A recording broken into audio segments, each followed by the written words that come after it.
Je vous recommande la boutique La Londoloise. C'est Judith Londolé. Si vous voulez être classe, chic, être habillé, être admiré. Parole de mon Pao Mokonzi. Tous les mecs classiques, les mecs chics, à la boutique La Londoloise.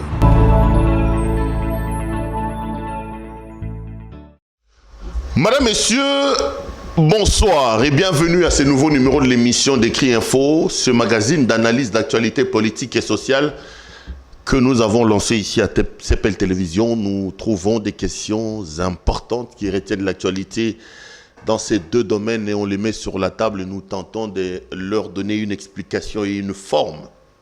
D'où d'ailleurs le concept et le slogan évocateur de cette émission lorsque nous disons que le Décrit Info, c'est le tempo de l'actu selon notre feeling. Notre feeling, c'est tout simplement notre manière à nous de voir les choses, de le ressentir. Nous ne disons pas que ce que nous disons ici est une parole d'évangile. Nous exposons nos propos étant pris de vos critiques, car nous restons convaincus que du choc d'idées, la lumière et la vraie finit toujours par jaillir. Je voudrais vous dire très sincèrement merci de la confiance que vous n'arrêtez de témoigner à cette émission. J'ai vu que vous continuez à vous abonner comme d'habitude. Continuez à les faire. Appelez également vos amis, vos proches et vos membres de famille à le faire pour être informés objectivement et avec beaucoup de neutralité. Nous voulons dire merci à nos partenaires qui nous soutiennent et en particulier la boutique La Londoloise de Madame Judith Londolé. Vous avez vu le spot publicitaire qui passe avant cette émission. Si vous voulez vous habiller chic, vous êtes un homme, il y a une spécialiste en matière d'habillement d'homme, une pro qui habille chic, c'est la Londoloise de Madame Judith Londolé. Vous pouvez donc la contacter avec le numéro qui s'affiche au bas des petits écrans lorsque le spot publicitaire passe pour faire vos commandes ou plutôt pour demander telle ou telle autre chose. Vous également, si vous pensez que vous avez un produit, vous avez un service que vous voulez faire connaître et que vous voulez vendre au niveau de l'opinion, vous pouvez nous contacter. On fera un partenariat et on va s'entraider mutuellement. C'est notre pays. L'actualité, aujourd'hui, vous sentez que je commence cette émission assez timidement parce que je l'ai fait de manière assez lugubre. Nous sommes véritablement en deuil. La presse de la RDC tout entière est en deuil. Nous avons perdu un baobab, un aîné, un vieux à nous qui est parti. Je voudrais d'ailleurs faire cette émission sous les signes de l'hommage que je tiens à lui rendre. C'est M. Boucar Kasonga Chilunde, président national de l'UNPC, l'Union nationale de la presse du Congo, qui est décédé. Cet homme était pas aussi gravement malade, mais Dieu a décidé autrement. Aujourd'hui, le matin, à la clinique Ngalema, il a donc rendu l'homme et a décidé d'aller vers la félicité éternelle. Je voudrais ici m'incliner devant sa mémoire. Ceux qui connaissent la presse de la RDC savent que ce monsieur-là a beaucoup contribué.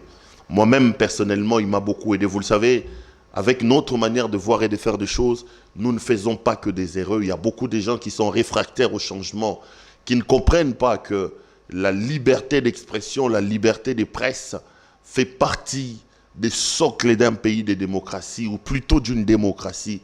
Et que lorsqu'on s'est dit qu'on est dans un pays de démocratie, où on connaît soi-même démocrate, l'on doit faire de la liberté d'expression son combat perpétuel.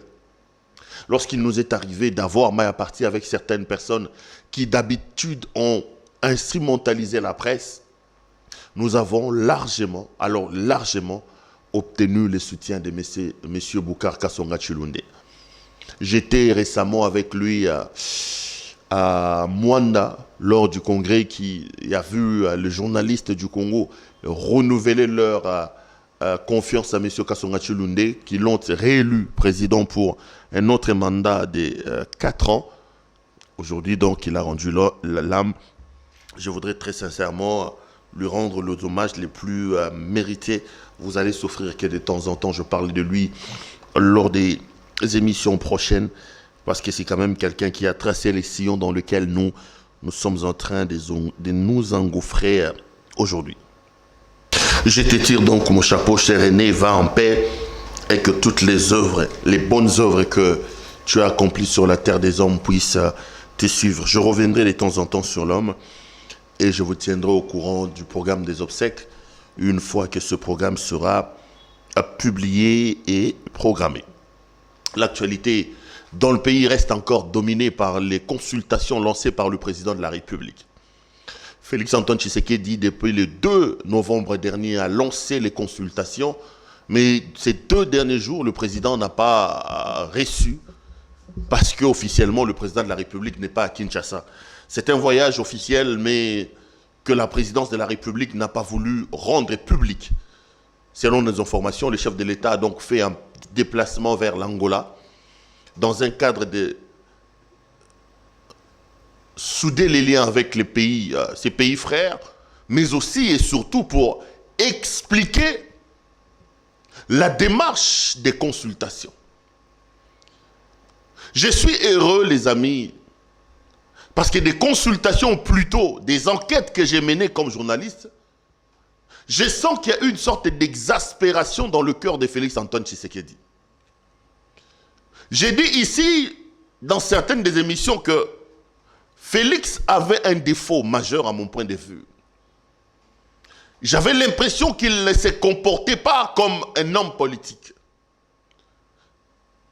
Et j'ai aimé d'ailleurs l'expression de mon ami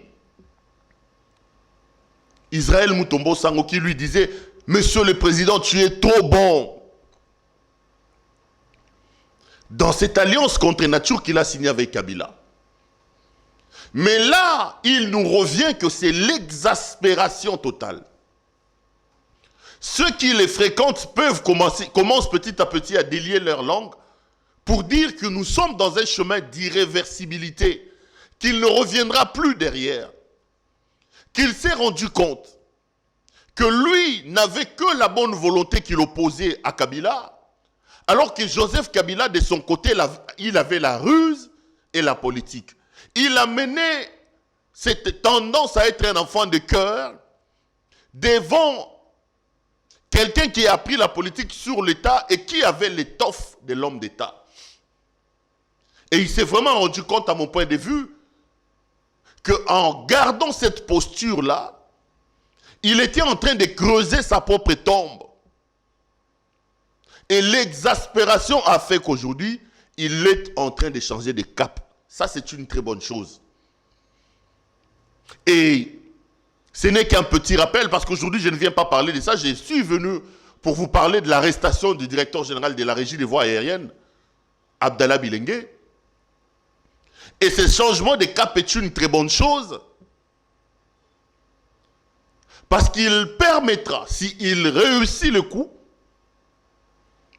de sauver le pays de l'emprise maléfique et chaotique de Joseph Kabila. Il faut prendre le risque de rompre ce mariage avec Kabila. J'entends les prophètes des malheurs.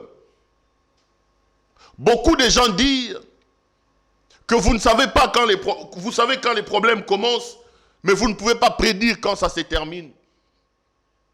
Kabila lui-même a utilisé son accord et cette alliance pour les balancer comme étant l'élément majeur de la paix en RDC. Mais les amis, à quoi ça nous sert un mariage? Une alliance qui dans le fond ne nous apporte rien. L'exaspération de Félix-Antoine Tshisekedi. Heureusement pour lui que ce n'est pas tard. J'ai l'impression qu'il s'est rendu compte. Et parmi les éléments d'ailleurs qui l'ont poussé encore à se rendre compte que les autres sont tellement dangereux et qu'ils jouissent. Ils travaillent, ils jouent avec lui, non pas un enfant de cœur. C'est cette campagne diplomatique que Kabila a organisée. Le FCC a rencontré Cyril Ramaphosa d'Afrique du Sud. Ils se sont entretenus avec Al-Sisi d'Égypte.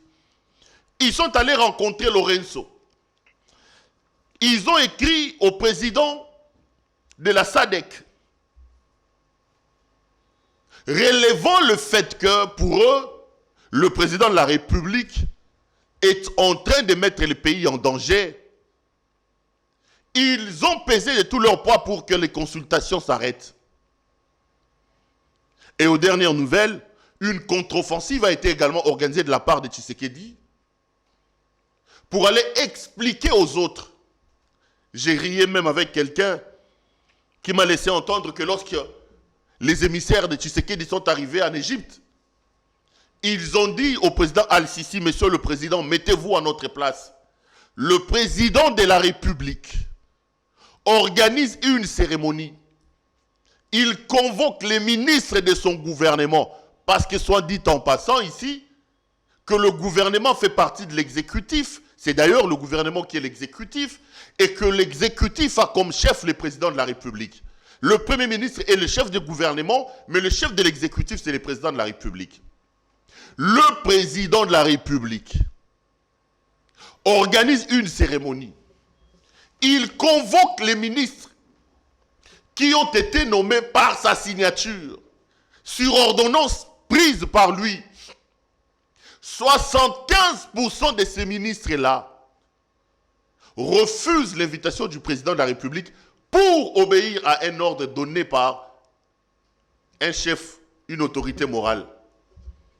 Et mon informateur m'a dit que le président Al-Sisi n'a même pas laissé le temps que la phrase se termine. Il leur a dit, si moi mes ministres me font ça, on va les arrêter. Je vais les arrêter tous. Et ça a été la même réaction avec Cyril Ramaphosa qui dit, moi si on me fait ça, je veux les chasser. Et aux dernières nouvelles, cette campagne diplomatique tant vantée ici par Kikaya Bin Karoubi, qui a une bouche pendue, parlant trop pour rien. Il est resté longtemps ici, soi-disant diplomate, conseiller au collège diplomatique de Kabila. Mais l'on sait que nous avons eu des problèmes diplomatiques avec beaucoup de gens. Donc, il n'a pas de leçons à nous donner. Cette campagne diplomatique lancée par Kabila a donc échoué. Et aux dernières nouvelles, le président lui-même a décidé, selon mes informations, à se déplacer pour aller expliquer à ses collègues le vrai problème et la véracité de ce qui se passe au Congo. C'est une bonne chose. Le fils d'Antoine Tshisekedi Ouamoulouma est en train de se réveiller et c'est ce que nous disions ici. Lorsqu'on lui disait que, monsieur le président, vous nous conduisez vers un mur. Nous avons été interpellés pour ça. On nous a créé des problèmes à l'UDPS. Et pourtant, on disait vrai. Soit on est président de la République, soit on ne l'est pas. Et cette démarche de consultation rentre sincèrement, à mon point de vue, dans le sens d'aller jusqu'au bout. Mais alors et alors seulement, il faut que le président de la République amène la démarche jusqu'au bout. Nous devons prendre les risques, si risque il y a. D'ailleurs, en français, on dit qu'il ne risque rien à rien. Ne nous laissons pas berner par les sirènes de Kabila et de ses hommes qui nous disent que la paix est assise sur cet accord. La paix est tributaire de cet accord. C'est faux, les amis. Aucun accord, aucun engagement politique ne peut prendre en otage tout un pays, comme c'est le cas avec nous. Il faut utiliser tous les moyens pour fragiliser Kabila et pour revenir sur cet accord-là, le rejeter d'ailleurs. Et pour ça, j'ai toujours dit, d'ailleurs c'est pour ça que je salue un peu ses déplacements. Félix peut compter sur deux choses. La première, c'est la dynamique de la rue. Il a la population avec lui. Non pas parce qu'on l'aime, non pas parce que les gens sont fascistes, non. On le soutient parce que nous n'aimons pas Kabila. C'est ça le problème. Beaucoup ne croient peut-être pas au président Félix Antoine Tshisekedi. Ils se disent, oui, il a fait des problèmes. Pourquoi il est allé signer avec les diables? Mais le fait qu'en lui, on sent les élans qui peuvent déboucher à l'anéantissement de Kabila, pour ça, il peut compter sur les Congolais. La dynamique de la rue est aujourd'hui contrôlée par Félix Antoine Tshisekedi. Il a le soutien de la population sur la question.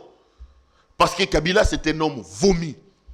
Kabila, c'est un homme honni par les Congolais. C'est la millième fois que je l'ai dit et je ne me fatiguerai pas. Et la deuxième chose, Félix peut compter sur la communauté internationale. C'est à lui d'expliquer la démarche et d'organiser sa diplomatie pour faire adhérer la plupart des pays. C'est à lui d'expliquer la démarche. Et à ce titre-là, il peut alors déboulonner Kabila et son système qui nous maintiennent aujourd'hui en otage et qui ont détruit ce pays. Nous en avons besoin, les amis. Soutenons les consultations. Soutenons Félix-Antoine Tshisekedi. Non pas parce qu'on l'aime, mais pour l'aider à se débarrasser de Kabila. Parce qu'en réalité, même si nous devons lui demander des comptes, lui-même aussi, il a déjà trouvé une parade. Kabila me bloque, Kabila me bloque. Aidons-le alors à se débarrasser, entre guillemets, ces blocages. Comme ça, nous allons lui dire, Monsieur le Président, vous n'avez plus d'arguments. Kabila n'existe plus. Il faut l'aider dans ce sens-là. Mais Monsieur le Président, n'oubliez pas. N'oubliez pas. Quand on aura fini avec vous et tous les Congolais, avec Kabila, il faut balayer votre propre cour. Commencez par votre propre cabinet. Ces mikilistes qui sont dans le cabinet et qui ne foutent rien, les Diassa, qui confondent le président, homme institution, le seul individu qui en lui seul est institution de mon pays, et l'ami Félix Tshisekedi avec lequel ils étaient en train de trimballer à Bruxelles. Quand vous terminez, balayez aussi la cour dans votre gouvernement. Nous serons impitoyables. Moi, j'ai dit le président mes excuses. Parce qu'il faut qu'on se mette ensemble. Moi, j'appelais à cette union nationale. Rappelez-vous, les amis, si vous avez l'habitude de me suivre, avant même que le président n'en parle, quand je lui disais qu'il faut rencontrer Katumbi, il faut rencontrer Bemba, il faut faire des alliances, il faut aller vers Martin Fayulu. Quand on aura fini avec l'ennemi public numéro 1 qui est Joseph Kabila et son FCC, les amis, il faut finalement que le président voie aussi dans son entourage. Le casting des ministres UDPS, ministres cash, que je remets en cause. Il faut aller balayer là-bas. Parce que si on met les sondages, en termes de travail rendu, en termes de compétences, en termes de,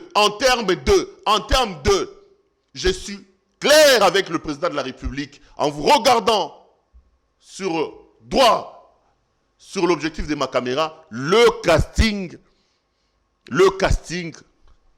de l'UDPS au niveau du gouvernement est un échec cuisant et patent.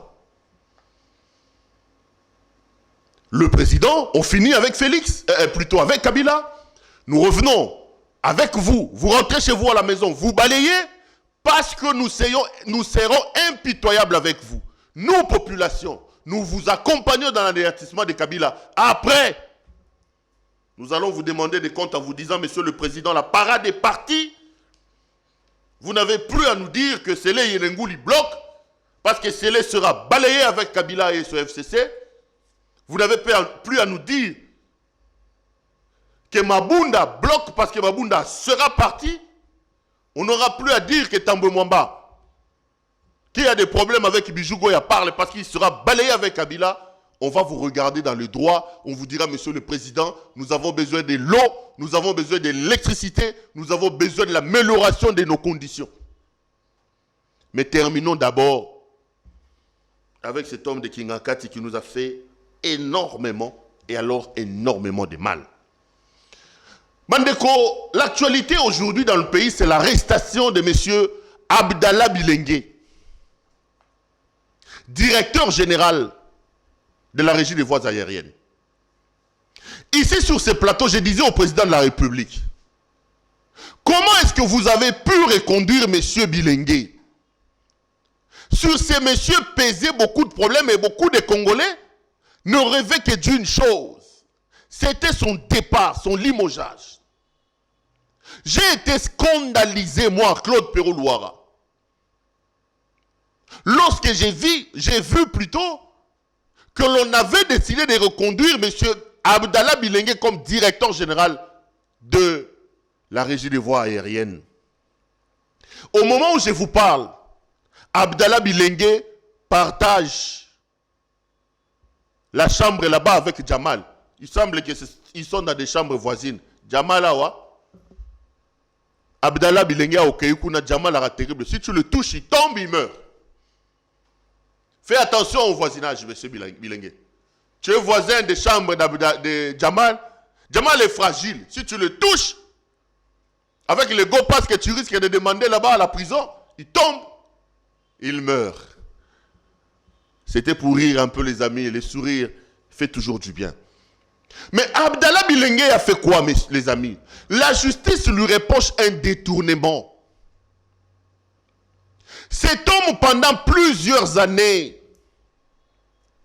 il a pris l'argent de CNSS, Caisse nationale de sécurité sociale, ancienne INSS, Institut national de sécurité sociale. Dans l'argent qu'on paye au personnel dans les entreprises publiques, il y a des parts que l'employeur, qui est investi comme collecteur par l'État, collecte sur la tête de chaque agent. Et l'argent est alors versé au nom de ces agents à la Caisse nationale de sécurité sociale. Et c'est comme si tu cotisais. Donc moi, je suis venu jeune à la RVA, je travaille chaque mois, on me retient une partie de mon salaire qu'on verse comme cotisation à la CNSS,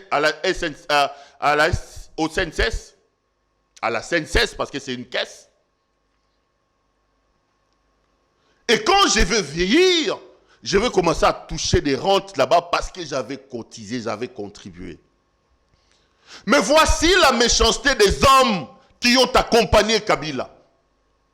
Bilengue prélève cet argent-là sur la tête des agents, les pauvres agents de la RVA. Il prélève cet argent, mais il ne verse pas depuis plusieurs années. Le directeur général prélève cet argent, mais l'argent prend une destination inconnue.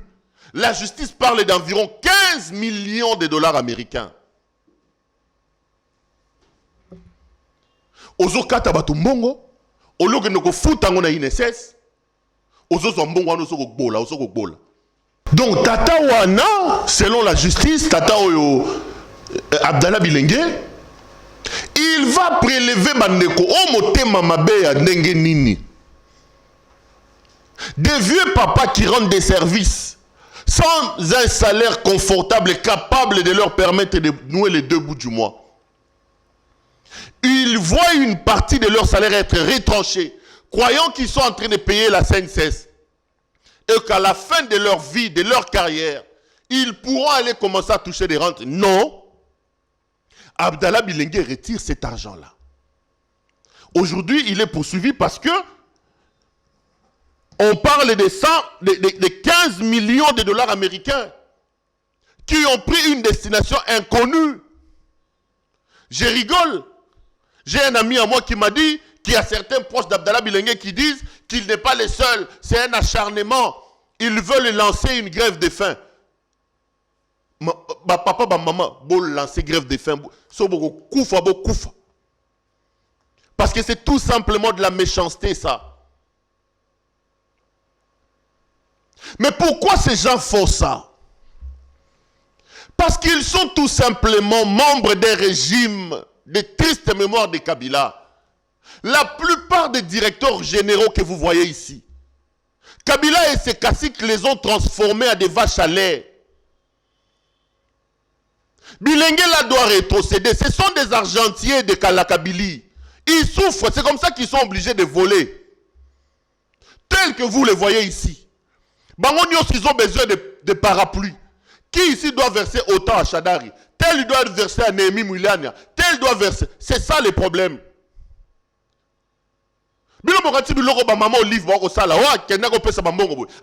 Ce sont ces DG-là. Ils sont triandés, les amis. On les suce jusqu'à la moelle épinière. Ils en profitent et ils volent et ils vont graisser les pattes de ces gens-là de la Kabylie. Là. Les Bilengue ici, Abdallah ici, Il se croyait être intouchable parce que Bilengue, c'était parmi l'argentier de la Kabylie. Je dirais même mieux, de la famille Kabila. C'est comme ça qu'on l'a protégé. Monsieur le Président de la République, voilà pourquoi vous devez rompre avec Kabila. Pour faire naître une nouvelle société, pour faire naître l'état des droits. Bilengue nous a construit ici l'aérogare modulaire ici. Au départ, Bandeko, au départ, cette histoire-là devait coûter 8 millions de dollars américains. 8 millions. Aujourd'hui, quand vous regardez avec les avenants, ça c'est les habitudes de Kabila. Ils vont vous amener un projet de 10 millions. Mais ils s'organisent qu'à l'entrée de ce projet-là, qu'ils ajoutent des avenants. Aujourd'hui, ces petits aérogares-là, modulaires-là, nous a coûté 34 millions, à peu près de 40 millions de dollars américains. Qu'est-ce qu'il y a de 40 millions dans cette histoire-là? Regardez-le. Qu'est-ce qu'il y a de 40 millions? D'abord, c'est une histoire modulaire, démontable. L'objectif était de mettre ça, construire un aéroport. Comme c'est modulaire, comme c'est déplaçable, on peut le déplacer pour aller le mettre ailleurs. Mais 34 millions de dollars. 34 millions. Projet départ, 8 millions que Bilengue nous a présenté. À l'intérieur, comme ils doivent tricher, ils doivent voler. Ils prennent de l'argent. Aujourd'hui, ils sont à 34 millions de dollars. Oh, on a violé la Constitution. On a fait ceci. Non, non, non, non. Ces gens n'aiment pas ce pays. Ils nous ont jamais aimés. Ils ont pris leurs hommes, ils ont placé dans toutes les entreprises ici. Ces hommes ont pour mission de leur remettre d'argent. Tous les DG que vous voyez ici, les DG de Kabila ici, ce sont des vaches à lait, de ces caciques. Et ce sont ces caciques qui mettent en mal aujourd'hui la coalition FCC Cash. C'est eux qui veulent manquer du respect au président de la République. Vérifiez dans les entreprises publiques ici comment ils siennent, ils sucent les DG. Pour être bien, il faut les Sachadari. Pour être bien, il faut les Sanemi Mouliane. Pour être bien, tous les caciques Kobomo. Pour déjà vivre, il faut à moi parapluie. La conséquence, c'est quoi? C'est ce qu'il faut voler. Il faut saigner les caisses de l'État. La conséquence, c'est que quand ça explose, on ne sait pas vous arrêter parce que vous ne bouffez pas seul. On vous a placé là-bas pour saigner l'État à notre compte. C'était ça le régime de Kabila. Bilengue, c'est l'argentier de la famille de Kabila. Ils vont puiser là-bas. Où passe l'argent de Go de Passe? Go passe sur le Go de Passe. Go de Passe, banda ko lokotango mboka kenda wapi. Aéroport yaka salité. Oso continue na toilette aéroport en Djilouane. Aéroport à Boende au kota dia nakati. Ya Lubumbashi ya Kananga. Les gens payent pourtant des Go de Passe, des Go Passe. Bon, Go de Passe. Toujours ce Bilengue là. Il doit justifier l'argent à CNSS. Sora s'il a justifié mon Go de Passe, Go Passe. Il doit justifier ça. Il doit justifier ça. Ils doivent justifier l'argent. Et aujourd'hui, il est en prison. Selon les informations. Mais il n'est pas le seul. Ne faisons pas la politique. C'est comme ça qu'il faut que Kabila parte. Le même problème ici a éclaté à l'Ogefrem. À l'époque d'Anatole Kikwamouanta Mukam. J'ai retrouvé les images en préparant cette émission. J'ai fait une émission avec mon ami Mirindi, Jean Cyrus. Mirindi avait porté plainte à son époque contre son DG, monsieur Kikwa, pour détournement. Kikwa prélevait l'IPER, l'impôt professionnel sur les revenus. Il prélevait la CNSS, l'argent pour la Caisse nationale de sécurité sociale, qu'il ne reversait pas. Et Mirindi a mené une campagne terrible. J'ai revu encore l'émission aujourd'hui. Il est allé porter plainte contre qui quoi? Mais à l'époque de Kabila, qui quoi, avec toutes les protections qu'il avait, qui pouvait l'arrêter? Vive l'impunité, c'est le régime que Kabila a installé ici. Alors j'ai frère de qui quoi? Moi, Anatole qui quoi, moi, Tamukambo. Il est là installé tout bonnement. Après, il y a eu un non-lieu d'après mes informations. D'abord, on a mis la pression sérieusement chez Amirindi, qui, je crois qu'il doit avoir... Il était obligé de retirer sa plainte. Parce que les caciques du FCC bouffaient dans cet argent. Qui quoi avait une explication, ou les proches, je me rappelle à son temps, ils ont dit oh non, l'argent des hyper, 4 millions ont servi à la contribution pour Congo Airways, parce qu'on avait dit aux entreprises de contribuer pour l'achat des avions. On a obtenu les allègements fiscaux, les 4 millions. Mais ça, c'est un détournement. Le détournement, c'est le fait de prendre l'argent destiné à quelque chose. Même si vous l'affectez à autre chose, c'est un détournement. Soit vous ne l'affectez pas, ou même si vous l'affectez à autre chose, c'est un détournement. Donc l'explication que les clans qui quoi donné à cette époque-là, c'était une explication qui ne tenait pas. Lorsque le président dit qu'il n'allait pas fuiner sur les passés, moi j'étais un peu malade. Voici ma dossier Moussou Yangoana. Ah non, j'ai frère Mao. Mirindi avait porté plainte à cette époque-là. Il accusait qui quoi de détournement? Ça, je n'oublierai jamais. Parce que j'ai couvert les activités et Mirindi était invité sur mon plateau pour en parler. Il a pris les hyper et les cotisations de la CNSS des agents. Ça a pris une destination inconnue. Mais la justice a dit si c'était éclaté sans suite et on a fait pression sur Mirindi pour que Mirindi retire sa plainte. J'espère seulement que dans les dossiers Abdallah Bilengue ici, la justice va aller jusqu'au bout. Messieurs les magistrats, messieurs de la justice, la Bible dit que le magistrat est un serviteur de Dieu. Quand vous aurez des pressions, quand vous aurez de l'argent, pensez aux pauvres agents de la RVA. Pensez à ces vieux papas que nous voyons, chemise déchiquetée, chemise en lambeau.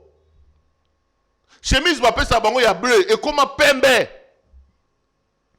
Telle maison sous comme la savoir qui bolabo le localizate. Pensez à eux. Ces pauvres gens-là qui viennent très tôt le matin, qui nous assurent le transport aérien ici, qui permettent aux avions qui nous prennent de décoller et de descendre, qui sont payés par un salaire de malédiction. Mais un individu à lui seul, parce qu'il doit satisfaire la boulimie d'un clan, d'une famille, la Kabylie, les Kabila. Il décide de lui-même de prendre l'argent des gens et de l'envoyer dans une direction inconnue.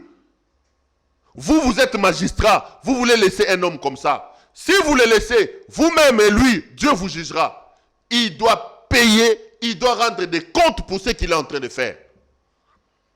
Je suis heureux de savoir qu'à l'heure où nous parlons, Bilengue est voisin de Djamal. Qu'il reste là-bas et qu'il nous dise où il a mis l'argent des gens. Ce n'est pas normal. Ce n'est pas normal, on ne peut pas. Et alors on ne peut pas accepter ce genre de choses. On ne peut pas. Bilenga Fandakuna.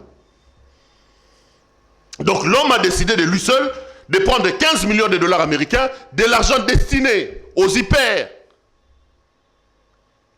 plutôt à la Caisse nationale de sécurité sociale, Yabaja RVA, Gu, Agboli Ango, Léon de Tobazana Makal, Togolande la procès, Togotika Angote. Nous allons sonner l'alerte ici, au cas où, d'une certaine manière, on apprenait que les pressions politiques s'élevaient sur les magistrats et sur ces processus ici. L'heure de la justice a sonné. Une justice qui rétablit les pauvres, qui ne fait pas des bourreaux des saints, mais qui rend véritablement justice aux victimes. Les pauvres agents de la RVA sont des victimes de la petite glouton de leur DG Abdallah Bilengue et de tous les mastodontes politiques de la Kabylie qui sont derrière lui et qui ont détourner leur argent pour assouvir leurs appétits gloutons et leurs appétits diabolicaux, satanicaux. Ajoutez tout ce que vous voulez.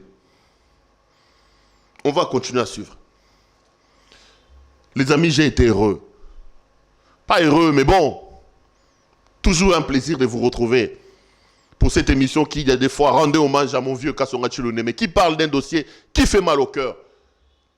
Les dossiers de la RVA. Je serai également content de vous retrouver lors d'un prochain numéro. Il ne me reste plus qu'à vous dire grand merci de nous avoir suivis. Tout en vous demandant de très bien prendre soin de vous, car vous le savez très bien que chaque jour compte et chaque jour est une vie. Bonsoir chez vous.